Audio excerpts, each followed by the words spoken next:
Hey besties and welcome back to my channel. In today's video, I'll be responding to some unpopular K-pop opinions I found on Reddit. Please remember to not leave any hate towards the people who wrote these opinions. Also, I will show the opinions quickly, so here's your reminder to pause when it comes up. So with that out of the way, let's get started. So the first opinion says that the English version of ITZY's songs are really awkward, mainly because of the lyrics. So I slightly agree.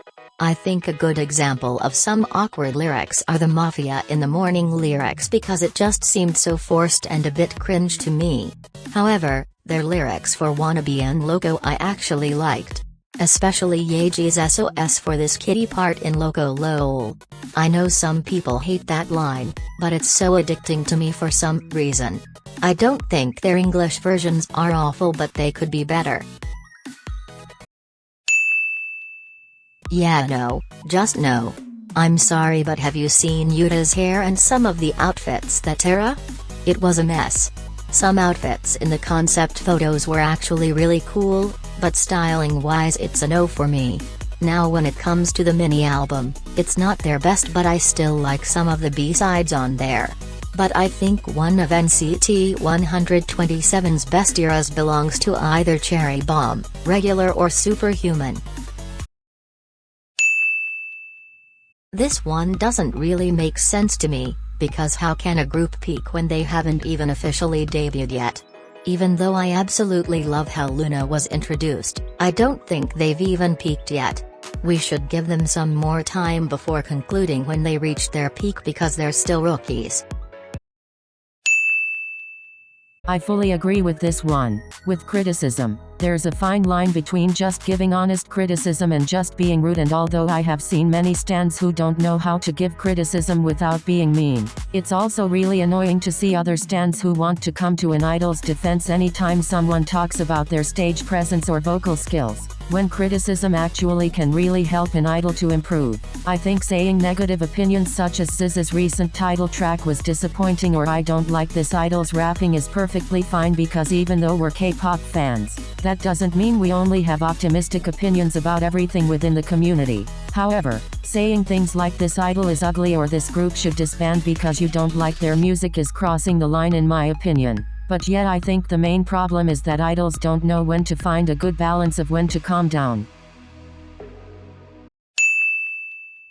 Okay, so I got a lot to say on this, cause girl, this whole opinion is a mess. First off, if we're going to talk about the culture of K-pop, let's not forget that yes, of course it's heavily centered about Korean culture and obviously the language, but you have to acknowledge the fact that K-pop is also based not just on Western culture but mainly Black culture. And the part where OP said they don't really sing in Korean anymore is so stupid to me. They acting like every group just sings in English now? K-pop groups have always sung in Korean and will most likely continue to sing in Korean, and ever since K-pop started, there's always been some English lyrics sprinkled in there. Y'all act like back in 2011 Girls' Generation didn't have an English version of The Boys, and the Wonder Girls didn't have 2 English songs. I know it may seem like many groups now are doing more English songs, but it's literally always been around. Also, I don't want to make this opinion too long, but I'm so tired of seeing people, especially non-Korean people, try to claim what's considered Korean enough in K-pop like it's not y'all's place to say that, and it's kinda giving me a bit of xenophobia.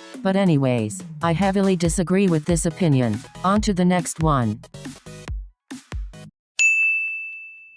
I really agree with this one, because I've noticed this a lot in their songs. I know Felix is known for his deep voice, but now I feel like that's just his brand now, which kinda sucks, because I personally feel like he has so much more potential than that. If you listen to their title tracks, Felix literally just gets one line where it shows his deep voice to where we can't even hear him that well, and then some ad-libs here and there. I really like Felix, but I think he could still keep that voice but still make it more versatile. So yeah, I really agree with what OP said. Okay, so I disagree with this one. I don't really have a favorite group name, but I think one of the best names are Red Velvet. Yes, I may be a bit biased, but hear me out. They represent their group name perfectly by showing their red side with songs such as Red Flavor, Ice Cream Cake, and Russian Roulette, but the velvet side with Bad Boy, Psycho, and Peekaboo. I don't think Lightsome is a bad name, but definitely not the best one. You Say This While So Bad by Stacy, The Seventh Sense by NCTU, and Hi Hi by Luna exists? Interesting.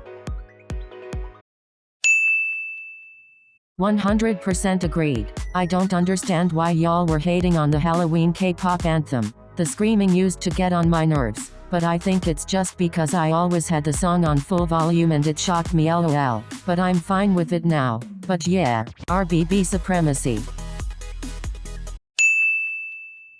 Okay, so to sum up what OP said, they basically said that she hasn't been that active in Twice and seems like she doesn't need to be an idol due to her mental health. So, there's a lot to unpack here. First off, Junghyun is my bias wrecker in Twice and I've always loved her, but I understand what OP is talking about with her mental health. Of course I don't think she should leave and I don't want any member of Twice to leave, but I personally think she just needs a proper break.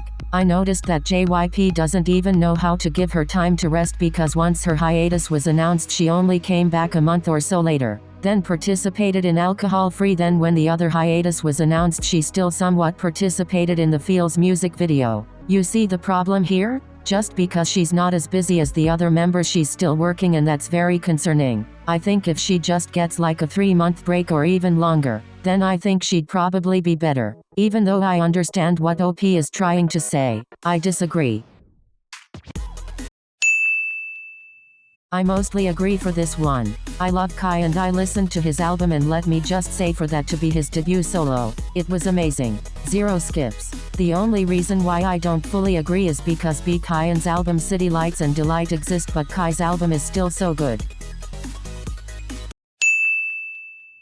I agree with this one. I really don't understand why people think that being in your 30s is old. Like that's still young to me. I do also think they can pull off more concepts and have more time to show their talents. I understand why some older ex-pop idols don't want to come back because how tiring it can be, but it is great to see them perform.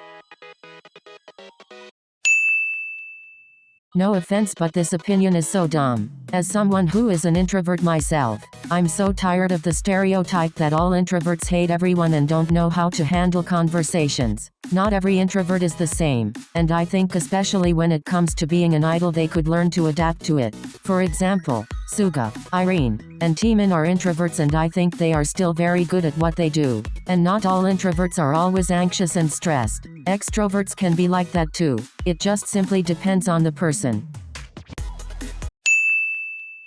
What? I can understand you saying that if they've been a group for a while, but it literally hasn't even been a year since they debuted. Like at least give them another 2 comebacks before assuming they're gonna flop. They only have 3 songs. I actually agree with this one. I mean, I don't really like it when male idols try so hard to dance masculine and won't even move their hips. Like I don't know if their staff told them to do that or what, but it's just weird. But I do agree that they don't have to dance very feminine to it. I think they can find a good balance of what makes them comfortable. To me, one of the best examples is any cover that they boys have done. 17's girl group medley, and Stray Kids cover of Fancy. They didn't have to wear bad wigs and dresses, but also didn't try so hard to be masculine. So in conclusion, I agree. And that's the end of the video. I hope y'all enjoyed. Please like and subscribe if you want and have a good day. Bye.